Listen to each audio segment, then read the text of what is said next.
Bon les gars, aujourd'hui on se retrouve dans un fort de l'île Maginot qui est immense, c'est un des plus grands forts de l'île Maginot. Et dedans il y a encore des canons qui doivent bouger normalement, des gros canons, des tourelles, enfin tout ce que vous voulez. Malheureusement on n'aura pas le temps de tout faire, mais j'ai essayé de vous faire un petit tour bien sympathique quand même. Allez, on va voir ça tout de suite.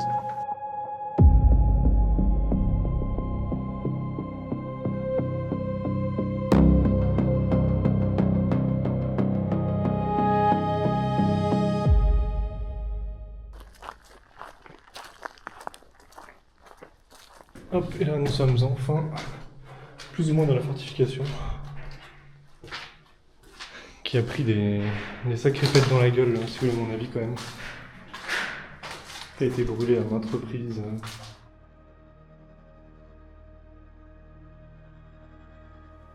Là il y a les moteurs monstrueux, les 4 moteurs qui alimentaient tout le fort. Regardez-moi ça, comment ils sont immenses. J'arrive même pas à les prendre les deux en même temps, comparé à ma main. Ils sont immenses. Du coup, il y en avait 4. Je sais pas de combien de chevaux, mais qui arrivaient à alimenter toute la fortification. Je pense, si je dis pas de bêtises, qu'ils doivent dater probablement de la Seconde Guerre mondiale.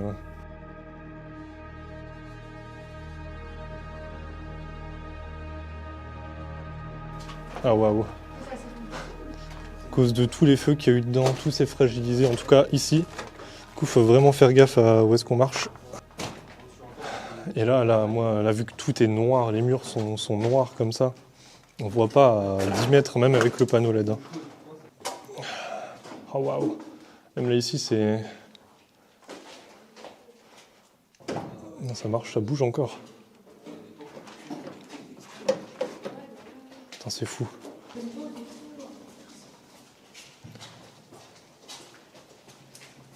Oh, il y a un wagon.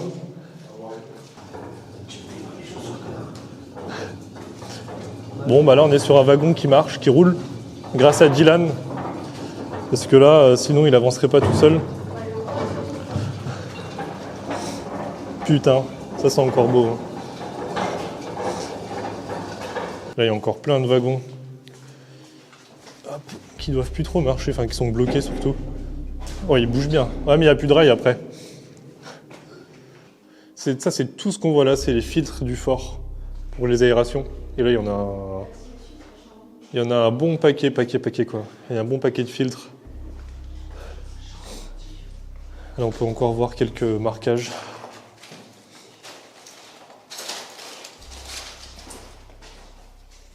Quelques marquages, mais qui indiquent rien du tout. Là, on est au premier croisement. Celui-là, il mène à un autre bloc de combat. Je ne sais pas trop ce qu'il y a dedans. Et là-bas, ça va bien faire le focus. Ça continue tout loin, sur au moins 2 km encore. Et là, je pense qu'on va aller s'enfoncer dans le bloc 9, du coup, si j'ai bien compris les inscriptions. Le B9. Alors, ce qu'il faut savoir, c'est que ce fort est l'un des plus grands forts de l'île Maginot. Il y a 11 blocs de combat, ce qui est quand même assez conséquent hein, quand on y pense. Et de mémoire, je crois qu'il y a plus de... En ligne droite, 2 km de galeries faciles, mais si on les accumule tous, il y a, je sais pas, peut-être une dizaine facilement. De toute façon, je me rectifierai au montage, mais il est très grand. Ça fait au moins une demi-heure qu'on marche, on arrive seulement au premier bloc de combat. Et encore, on n'y est pas vraiment. Hein. Mais on est dans l'entrée, quoi. Et encore toutes les marches à monter. En espérant tomber sur la tourelle que je cherche, celle où les canons montent et descendent encore. Parce qu'il y en a beaucoup. Et je ne sais pas c'est sur quel bloc. Du coup, il va falloir qu'on cherche et qu'on marche. Et qu'on monte beaucoup de marches. Au bloc B9, enfin du moins tout en bas du bloc, là il y a les grosses portes blindées. Le sas entre guillemets. Et on va tout de suite voir s'il y a des tourelles ici. Et je dirais non. Du coup, on va probablement pas monter là. Parce que s'il n'y a pas de tourelle, c'est qu'il n'y a pas de rail. Ah, oui, il est muré. Effectivement. Mais c'est qu'il n'y a rien à voir ici, du coup. Du coup, on a été au bout du bloc 9. Il est fermé. Il est muré, littéralement. Je ne sais pas trop pourquoi. Et bah là, on continue. Hein. Ça fait encore une demi-heure qu'on remarche. Non, peut-être pas une demi-heure. Au total, ça doit faire 45 minutes là qu'on est dans la fortification. Il n'y a que des rails. Il y a eu les moteurs au début et c'est tout, quoi. Là, pour l'instant, c'est que ça. Quoi ? Bon là, tout le mécanisme de la tourelle. Ouais, c'est bien sympa. Monte charge avec une manivelle. Tout le contrepoids qui servait à les faire sortir de terre. Car oui, certaines des tourelles de cette fortification peuvent s'éclipser, c'est-à-dire sortir du sol et re-rentrer dans le sol. Hop, super long, mais il marche plus malheureusement. Enfin, un peu trop rouillé, comme on peut voir. Et hop, là on va monter en haut. Tout le sol de la tourelle et l'échelle. Je vais essayer de monter, mais ça me semble compliqué là. C'est une petite tourelle, c'est pas celle que je cherche. Mais il y a peut-être encore un petit truc en haut. Là, je suis monté un peu dans la tourelle. Il fait 40 degrés. Là, je sais pas pourquoi il fait aussi chaud, mais là, quand on regarde l'entrée, je passe à peine. Il fait super chaud là-dedans. Et là, il doit y avoir une mitrailleuse là-bas, mais elle y est plus. Du coup, je vais redescendre parce qu'il n'y a pas grand-chose à voir. Bon, là, on va redescendre tout. Des grosses araignées là. Hop. Les araignées des cavernes. Et on repart pour 5 minutes de descente. C'est parti. Je sais pas si vous avez remarqué, mais dans les plans précédents, on chuchote parce qu'on s'est fait poursuivre par des personnes, je ne sais pas pourquoi, ni par qui. Dans le fort, ils nous ont poursuivis pendant au moins 15-20 minutes dans tout le dédale de tunnel, en lumière rouge, sans parler, sans rien dire. Enfin, c'était un peu bizarre, du coup on a décidé de se cacher et de pas faire trop de bruit, mais la vidéo est beaucoup plus courte que ce que j'aurais voulu. Voilà. Nice. Qu'est-ce que je vais voir ici? Oh, voilà. Voilà, là il y a toutes les rails à munitions. Là, ce qu'on voit au-dessus de moi, là, tout ça, là, tout ce qu'il y a là, c'est les rails qui servaient à acheminer les munitions en haut des tourelles et à les stocker ici. Tous les obus dont je ne sais la taille. Non, normalement, oula, dans ce genre de pièce, il est censé y avoir des gros conteneurs à obus, mais là, il n'y en a plus, il n'y a plus que des meubles, des trucs comme ça. Mais du coup, ce qu'il faut savoir, c'est que ce fort, c'est un des plus grands forts de l'île Maginot. Peut-être le deuxième, je suis pas sûr de ce que j'avance. Je sais pas si c'est le plus grand, mais c'est un des plus grands. Il fait 11 blocs de combat, plusieurs kilomètres de souterrain sans fin. On a marché peut-être au moins une bonne heure facilement depuis tout à l'heure. Puis qu'on est dedans, on n'arrivera pas à faire le tour en une fois malheureusement. Du coup la vidéo sera pas complète. Plus il nous arrive un truc un peu bizarre, mais ça j'en parlerai plus tard. Parce que là du coup, qui dit rail au plafond, dit tourelle qui balançait des grosses munitions. Il y a encore des rails, et là ça allait jusqu'à l'ascenseur qui acheminait toutes les munitions en haut du coup pour les tourelles. Parce qu'à la main, dans les escaliers là, eh ben, c'est un peu compliqué. Voilà, là on voit le système d'aération avec les filtres qui sont encore mis en place. Les filtres qu'on a vus avant, là où ils étaient tous stockés partout. Et ils sont vachement gros, hein, purée. Ça devait résister à plein de trucs. Hein. Puis il y a des chambres, du coup. Et la tourelle, elle est belle. Il y a des chambres avec des lits un peu miteux. Hein. Il y a un petit radiateur là-bas au fond, là. Ça là, c'est un radiateur. Et là aussi un radiateur, comme quoi. Là, il y avait tous les outils normalement qui étaient stockés, peut-être les pièces de rechange aussi. Et là on voit bien tous les emplacements de tous les outils de l'époque, avec encore les plaques émaillées là. Ça c'est cool, ça, c'est beau. Il y a encore une lampe, là, il y a une lampe.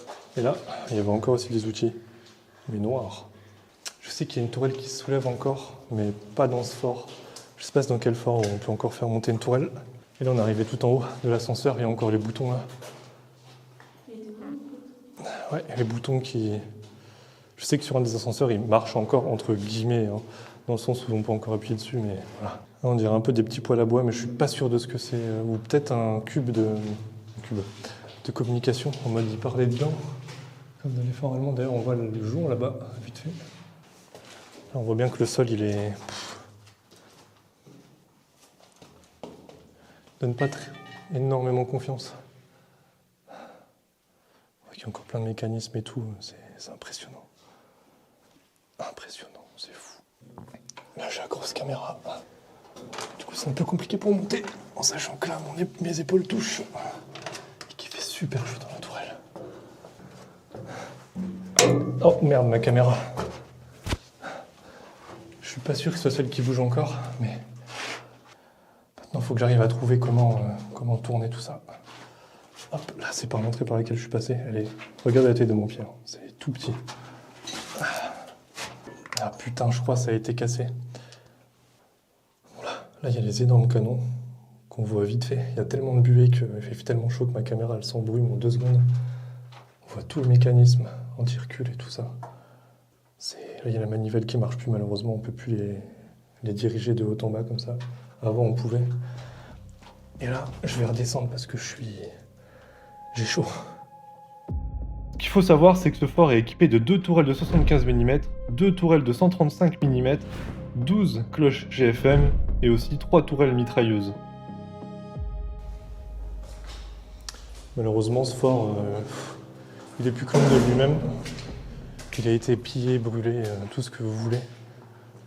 Pour son cuivre, ses moteurs, tout ça ont été complètement pillés. Il n'y a plus grand-chose maintenant. Et tous les tunnels sont brûlés, noircis, tout ce genre de trucs, quoi. Le seul truc intéressant à voir, c'est encore les tourelles. Mais bon, c'est bien dommage.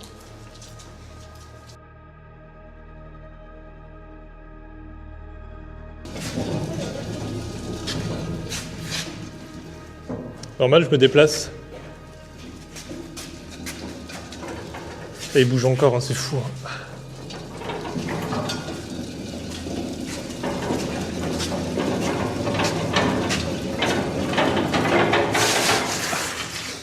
J'essaie de l'arrêter comme j'ai pu.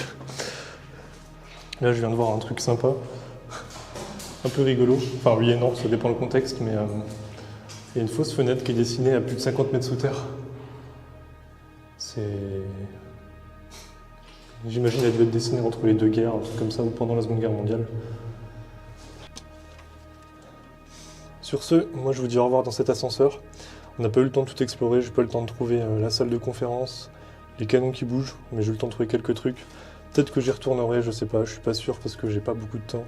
En tout cas, si cette vidéo vous a plu, n'hésitez pas à vous abonner, à liker, partager peut-être si vous avez envie, hein, mais en tout cas, abonnez-vous parce qu'il va y avoir des beaux concepts et des belles explorations. Voilà, allez, ciao.